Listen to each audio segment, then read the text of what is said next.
Muy buenos días para todos, mi nombre es Mauricio Collazos y vamos a hablar de voz. El objetivo de esta charla es dar un poco las fundamentaciones un poquito teóricas de cómo funciona la voz, cómo este subconjunto de los sonidos pueden ser representados computacionalmente y llevarlos hasta de pronto una onda cruda de audio, hasta una representación que luego puede ser utilizada en algunos algoritmos de clasificación o de generación, porque vamos a generar vectores de características. Entonces, comencemos. Si alguna persona está interesada, las diapositivas están de código abierto, publicadas en GitHub. Y comencemos entonces. También hay una serie de posts con toda la información, al menos los puntos más relevantes.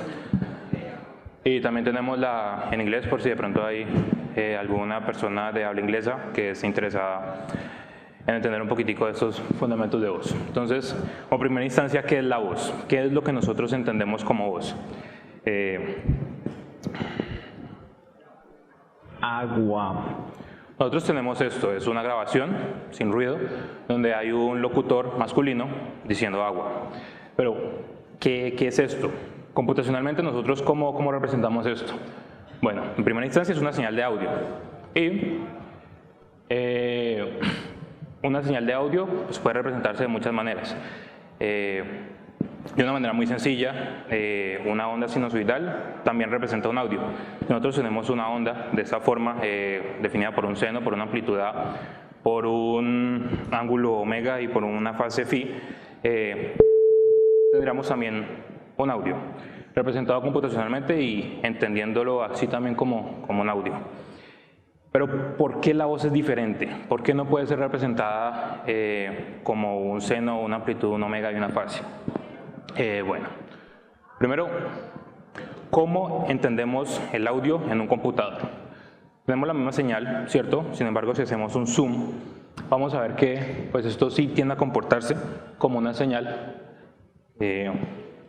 sí, que pues tiene como su estacionariedad.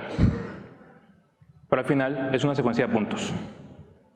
Estos puntos están cuantizados usualmente entre unos rangos de menos 127 a 128, normalizados a 1, y lo que nosotros entendemos como frecuencia es la cantidad de puntos que tenemos en un espacio de un segundo.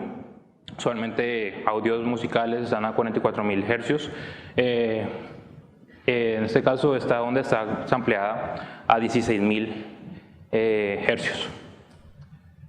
Entonces, ¿cómo vamos a extraer nosotros información de la voz? Ya presentamos una pequeña señal con una frecuencia de 440 normalizada con una amplitud de 1. Y esto, para los que tienen un poquitico de conocimiento musical, es un La 440. Pero vamos un poquitico al mundo real. Eso claramente no es una señal sinusoidal generada por un computador, pero también es un La de un piano.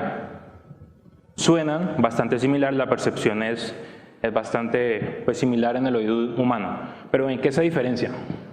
Bueno, primero comenzamos acá. El mundo real no puede ser tan fácilmente representado por senos, por un solo seno. ¿Por qué? Digamos que nosotros tenemos un piano, familiarizándonos con un piano, hay un sistema percutor con un martillo que está golpeando una cuerda, y la cuerda va a comenzar a oscilar a una frecuencia base. En función del material de la cuerda, del grosor de la cuerda, pues vamos a tener distintos sonidos. Sin embargo, suena como un La, y si nosotros vamos a sacar como un análisis, la frecuencia base es 440 hercios. Entonces sigue siendo una onda sinusoidal, pero ¿qué es lo que pasa? Que la onda va a comenzar a rebotar al final y va a volver, y va a volver, y va a volver, y va a comenzar a hacer esta labor de rebote. ¿Cómo se representa estos rebotes? Pues sencillamente como una multiplicación de las frecuencias bases. ¿Qué quiere decir esto? Es que si yo tengo un La en 440, voy a tener unos armónicos o unas frecuencias que se están superponiendo sobre el mismo La a 440 Hz, 880, 1320 y así sucesivamente, hasta donde la superficie de resonancia lo permite y hasta donde tal vez el oído, la percepción del oído pues nos va a permitir escuchar. Entonces, bueno, si alguno tal vez está familiarizado con procesamiento digital de señales, pues existe una manera como nosotros vamos a poder descomponer una onda compleja en una serie de de senos y de cosenos. Esto es Fourier. No se asusten mucho por la notación matemática, digamos que quería mantener la formalidad un poquito, pero sin entrar mucho a detalles. Entonces nosotros utilizando una serie de Fourier, vamos a poder descomponer cualquier onda en una sumatoria de senos y de cosenos, y vamos a tener una serie de coeficientes, ¿cierto? Esos coeficientes nos van a dar qué tan importante es, digamos, este armónico durante esta onda. Bueno, entonces muy chévere hasta ahí. Podemos representar computacionalmente un piano, y en Python podemos hacerlo pues muy fácilmente utilizando el stack de SciPy. Podemos ver que naturalmente hay una correlación entre lo que les comentaba de los armónicos y la frecuencia base. Entonces tenemos la primera frecuencia base en 440, 880 y las subsiguientes. Dibujemos líneas y efectivamente eso es lo que pasa. Entonces tenemos una descomposición de las señales en unas frecuencias y está muy bien. Pero, ok, Mauricio, muy bien, entendiste cómo funciona un piano, pero una voz no funciona para nada como un piano. De hecho, esto uno no canta afinado en la 440 ni nada por el estilo. Pero ¿qué pasa? Al igual que en un piano, entonces nosotros tenemos una fuente del sonido y tenemos luego un filtro. En este caso en el piano el filtro sería la composición externa del piano que permite que la onda rebote en sí misma. Con la voz nosotros podemos hacer un análisis bastante similar. ¿Cómo funciona el aparato fonador en los seres humanos? Nosotros tenemos un aire que está en los pulmones impulsado por el diafragma, que luego va a pasar por la faringe y vamos a tener las cuerdas vocales, ¿cierto? En las cuerdas vocales se va a generar una frecuencia base. Nosotros vamos a poder decir, ese movimiento de las cuerdas vocales, esa apertura, va a generar una frecuencia base. ¿Y qué pasa? Pues que al igual que con el piano, hay unos filtros en la cavidad facial, donde nosotros tenemos la lengua, donde nosotros tenemos los dientes, donde tenemos los labios, donde tenemos el paladar, que se va a moldar y va a generar unos filtros específicos que van a transformar esos armónicos. Y ahorita ya no van a ser sencillamente múltiplos de la frecuencia base, sino que van a tomar una serie de formas. Entonces, de alguna manera, utilizando el mismo principio de Fourier, de descomposición de señales, vamos a poder caracterizar de alguna manera la voz. Vamos acá, todos digan A. Cuando decimos A, este soy yo hablando, cuando nosotros decimos A, naturalmente está existiendo una señal que va a estar afinada en ciertos rangos de frecuencia, y si hacemos el mismo análisis de Fourier, ahorita sí donde tiene sentido para las señales en el rango positivo, no tenemos energías negativas, vamos a tener unos ciertos picos, ¿cierto? Esos picos, para los fonoaudiólogos, son denominados formantes, y para cada formante en el idioma español, nosotros vamos a tener un rango de frecuencias que caracterizan cada uno de los fonemas. Específicamente para las vocales, como no hay ninguna interacción del filtro a profundidad, sino que básicamente nosotros tenemos la apertura de la boca, diciendo A, E, U, ustedes no están realmente cambiando mucho, únicamente están cambiando la forma como tienen la boca configurada. Esos cambios en la forma de la boca van a generar que la frecuencia resuene en unos rangos específicos. Para las vocales, extrayendo únicamente los dos primeros formantes, es decir, los dos primeros picos sobresalientes de esa transformada de Fourier, vamos a poder caracterizar. Entonces la A está acá, teniendo un formante 1 entre 700, 800. Obviamente esto va dependiendo de la morfología de la persona, de la anatomía. Solamente las mujeres tienen un tono más agudo, tono entiéndase como la percepción de la altura de la voz. Los hombres, como tienen una cavidad un poquito más amplia, pues la voz tiende a ser un poco más grave, igual hay mucha variación, pero en principio van a tener unas medias alrededor de estos números. Esto es exclusivamente para el idioma español. Entonces, súper chévere, usando Fourier, una transformada sencilla, extrayendo estos picos, vamos a tener una caracterización de las vocales. Está muy chévere. Pero bueno, ¿qué pasa con las consonantes? Resulta que el oído humano no funciona en una escala lineal. Digamos que la conformación anatómica del oído, pues primero tenemos un tímpano, luego tenemos una serie de otros pequeños huesitos que comienzan a transformar esa onda análoga en otra onda, no sé, eléctrica, y luego tenemos una cóclea en el oído interno. Pues esa configuración hace que la percepción del oído no sea lineal, sino que de alguna manera sea logarítmica. Entonces esas frecuencias que están ocurriendo por allá arriba en el espectro no son igual percibidas por el oído humano como pueden ser representadas por una transformada normal. Entonces, ¿qué es lo que nosotros queremos hacer? ¿O qué es lo que nosotros quisiéramos hacer si quisiéramos representar los fonemas que representan las consonantes? Pues tenemos que modificar un poquitico esa transformación de Fourier básicamente en algo que nos permita amplificar un poquitico estas frecuencias para entender claramente qué es lo que pasa, porque naturalmente cada una de las consonantes va a tener una configuración anatómica que hace que resuene a unas frecuencias distintas. Entonces, para la extracción de características tenemos múltiples aproximaciones. La primera es los coeficientes en escala de Mel. Esto vamos ahorita a descomponerlo un poquitico, no se preocupen si es un poquitico formal, pero se puede implementar de una manera muy sencilla. Vamos a tener LPs, LFSCs, PNSCs, todo esto está basado en Fourier. Sin embargo, para tratamiento de ondas, los que de pronto tienen conocimiento acá con un procesamiento digital de señales, pues podemos también utilizar la transformada Wavelet. Entonces también tenemos otro tipo de aproximaciones utilizando esta transformada. Entonces enfoquémonos un poquitico en los MFSCs, en los coeficientes quepstrales en la escala de Mel. Como primera instancia vamos a hacer un preénfasis. Un preénfasis es un filtro alto de primer orden. ¿Y eso qué es? Otra fórmula matemática donde nosotros, ¿qué estamos haciendo? Dada una secuencia de valores numéricos, vamos a un poquitico normalizar, como achicar ese espacio que hay entre las frecuencias para que no tengamos ese rango tan alto y que ahorita las frecuencias fundamentales del rango amplio del espectro, el rango más alto del espectro, se entiendan mejor. La implementación en Python es bastante sencilla, es muy straightforward. Esto es entonces la primera señal, esto es otra A.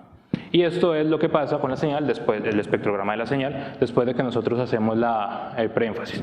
Podemos ver acá, existe un pico, por ejemplo, cerca de los 4000 hercios, esto es en hercios, y acá este está un poquitico más amplificado. Entonces, ¿qué es lo que nos está haciendo con esta operación matemática que es bastante sencilla? Es como quítele el valor del siguiente al anterior.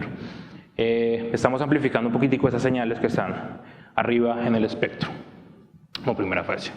Ahorita entendamos esto. La voz es una señal continua y cuando yo estoy hablando, cuando estoy diciendo por ejemplo la palabra agua, en ese segmento de un segundo estoy pronunciando 4 fonemas, una A, una U, que es un sonido glotal, una U y una A. Si yo hago una transformada o hago un tratamiento de todas esta señal compleja, pues no voy a entender nada porque pues voy a tener un conglomerado de ondas que están superpuestas y no me es de mucha importancia. Entonces, ¿qué es lo que nosotros hacemos? Hacemos algo llamado en inglés short-term frequency analysis o análisis de la frecuencia en cortos periodos de tiempo. ¿Por qué? Porque si nosotros sacamos pedacitos chiquitos de cada una de las ondas, pues en esos pedacitos chiquitos primero la onda es estacionaria, que quiere decir que los valores de la frecuencia pues van a ser únicos en ese pedacito de onda. ¿Y qué es lo que nosotros queremos hacer? Pues sacamos un pedacito de la frecuencia y comenzamos a moverlo para entender pues cuáles son todos los valores que puede llegar a tomar este vector de características alrededor del tiempo. Que nosotros también quisiéramos hacer. Si sacamos las ventanas exclusivamente, únicamente partiendo la onda, pues tendríamos una ventana rectangular que es, ok, dejamos pasar solamente la señal en este pedazo de tiempo y en el otro pedazo de tiempo no.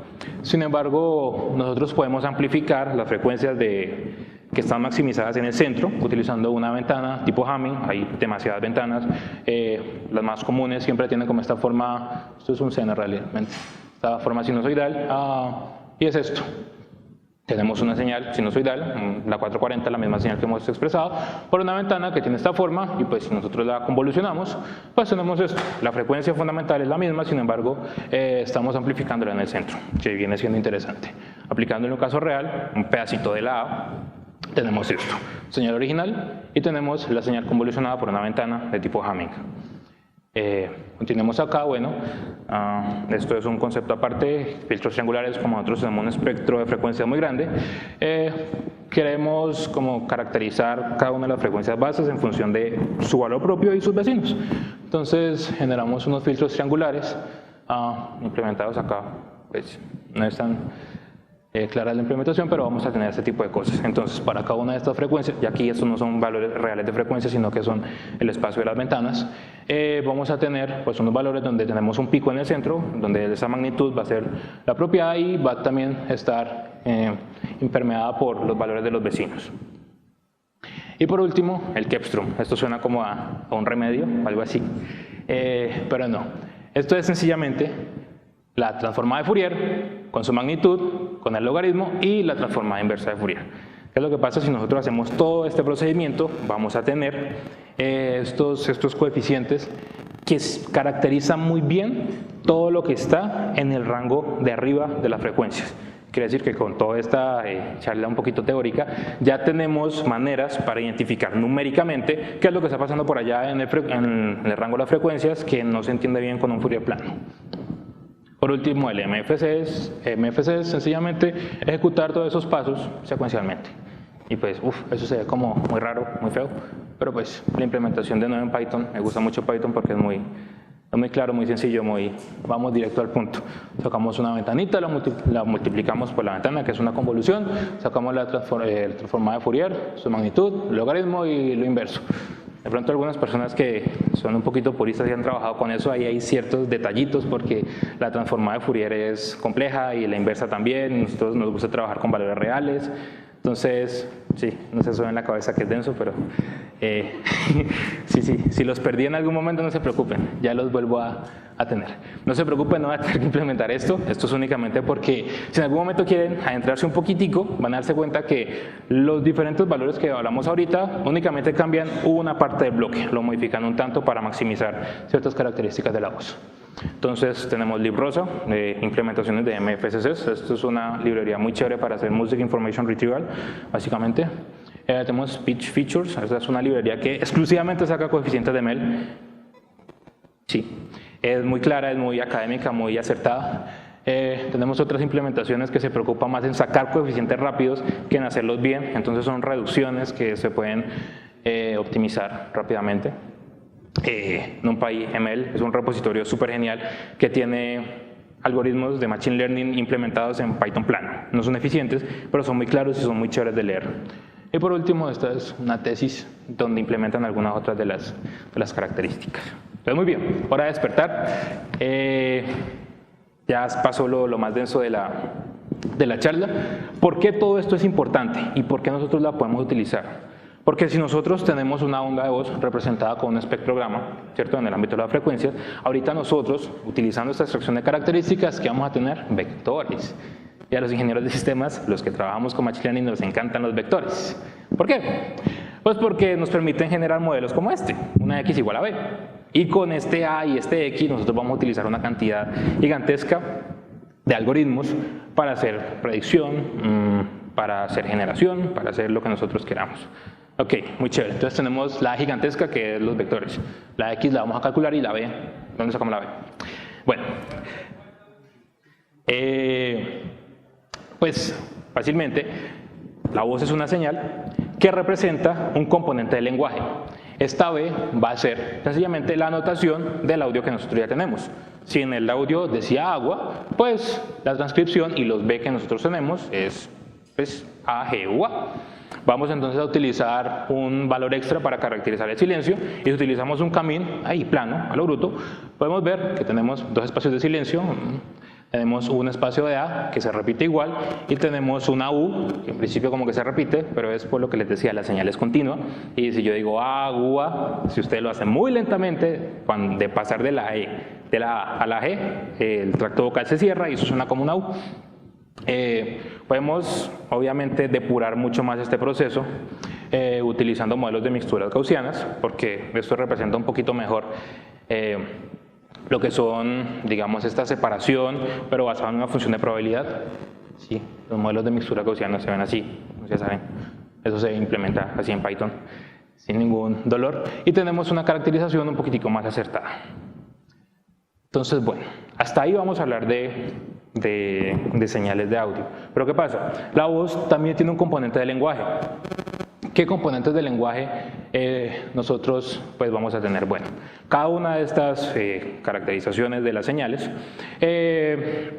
tiene una representación o tiene una clasificación en función de su modo de articulación y del tipo de articulación. Entonces, si nosotros tenemos resonando la laringe, vamos a tener sonidos sordos si no resuena, no sordos si resuena, y en función de cómo tenemos configurado nuestro tracto vocal, pues también va a ser caracterizado. Por ejemplo, las Ns, uno no puede decir una N con la nariz tapada, deja de sonar. Por eso la gente que tiene gripa no dice no, sino do. Sí, es así.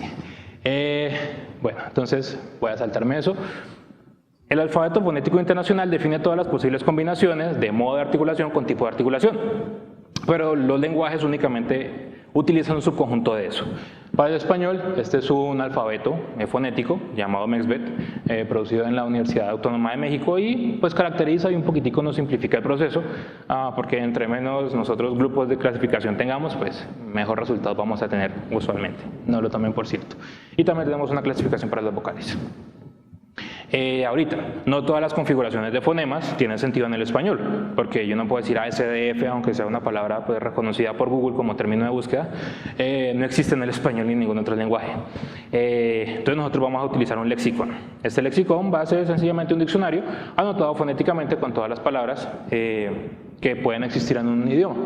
Y claramente, ahorita todas las palabras, en cualquier orden, no tienen sentido en los lenguajes naturales y artificiales.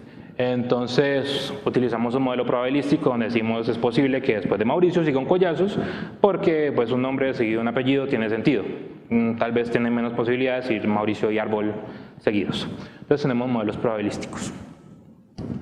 Y bueno, ahorita sí hablamos de la parte del medio donde vamos a generar modelos acústicos. Hablar de modelos acústicos es una charla totalmente aparte.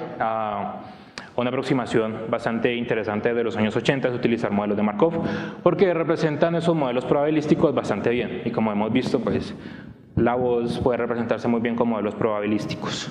Tenemos un algoritmo Bound-Wedge, que es un forward-backward, y tenemos un Viterbi para la decodificación. No hablemos de eso porque nos enfocamos en otra parte. Y bueno, ¿qué pasa?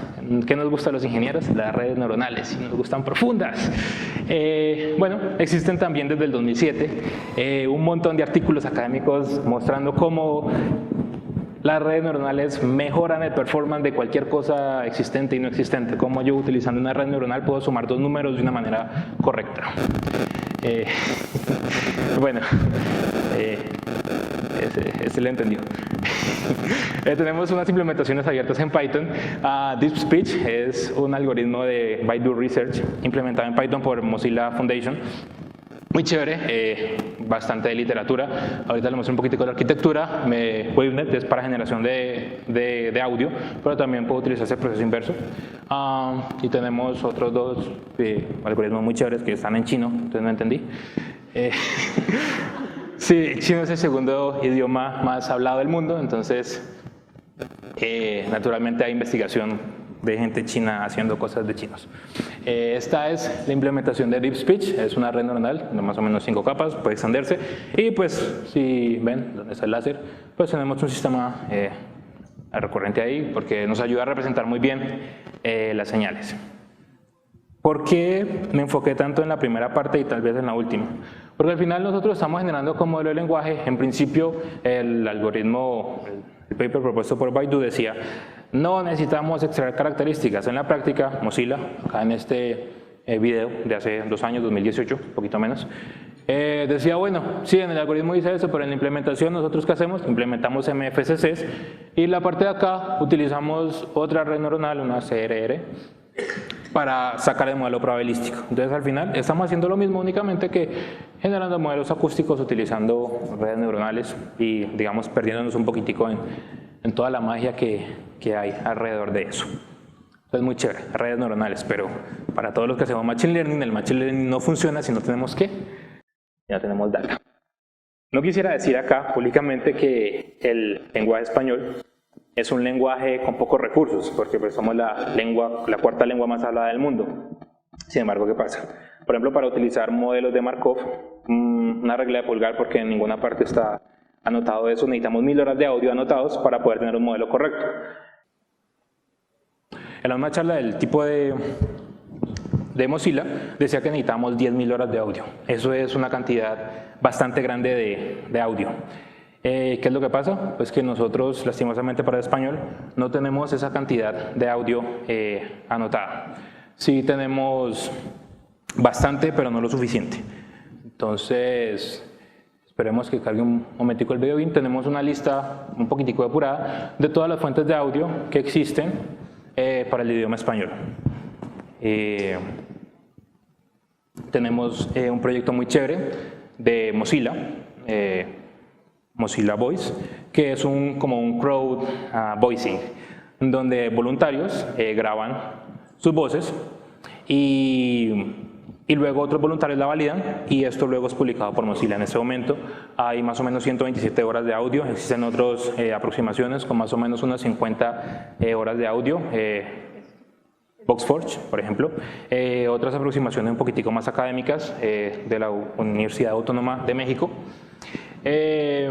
Y bueno, Google Research liberó hace un año más o menos unas bases de datos de un solo locutor de más o menos unas 3-4 horas de audio por cada uno, enfocadas en cada región. Entonces tenemos locutores de Argentina, de Chile, de Colombia, Perú y de Venezuela, entre otros. Acá tengo que solucionar un poquitico porque Mozilla liberó hace 2 meses, Mozilla Common Voice, liberó unas 100 horas más de audio. Acá está el repositorio con más recursos en español, porque nos interesa hablar en español y aterrizar los problemas. No es lo mismo aterrizar un paper enfocado a inglés o mandarín a español porque los datos no dan y la precisión jamás da. Pero bueno.